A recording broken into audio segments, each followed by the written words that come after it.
Hey, hello, I'm Kråkan, also known as Corvus Cornix, and welcome to Class Movie Rambles, where I talk about old movies that I found in my closet while cleaning. This week's movie is Lilo and Stitch 2, and it's about 1 hour and 5 minutes long. And it starts with Stitch having a nightmare about him flying around, shooting people that he loved with his spaceship. And as it's all told, it's just a nightmare. And then Lilo and Stitch goes down to a hula hula competition because there's like a practice thing going on. And while this is happening, Lilo gets a picture of her mom because apparently her mom was in a hula hula competition before and she won. And that leads into Lilo having a fight with a younger girl called Myrtle. And the hula hula instructor tells her to behave. And then sometime later, there is a funny moment with the family having guests. And then, as I said, Lilo needs to behave. And sometime later, the family needs, or they have this family time. They're about to watch a movie about aliens because this whole family has aliens in it. That's the funny part. And Stitch has a seizure, which has something to do with him. When he was made, he wasn't fully charged when he, was created. So that's going to lead to him eventually shutting down.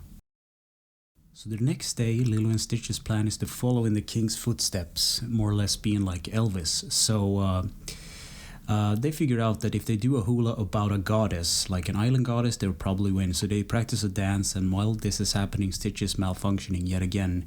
And there's also some dating shenanigans between Nani's supposed boyfriend and one of the aliens in the family, which is kind of funny because it's kind of obvious that it's a fake kind of dating situation.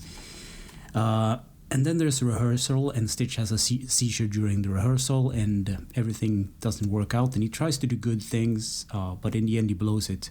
So what happens is he tries to distance himself from the family, so he doesn't want to, be bad. So he goes on his ship and he crashes, and the family follows him, and they try to put him in this machine that Jacob made, like the Jacob machine, to actually recharge him, but it doesn't work. But it turns out they didn't need the machine in the first place to actually save him. So everything returns to normal, and that's the end of the movie. So what did I think about this movie? I was pleasantly surprised, actually. I haven't seen any of these movies. I think I saw the trailer for the first movie when it came out, and I was like, no, it's not my cup of tea. And this was one of those movies that I actually picked up at a flea market because I honestly don't know what to review anymore. I have I've gone through all the good movies. That's probably what I've done, so I don't know.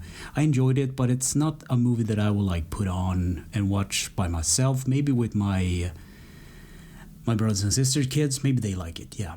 So if you have small kids, maybe watch this movie, yeah. So anyway, thanks for listening and or watching, and take care.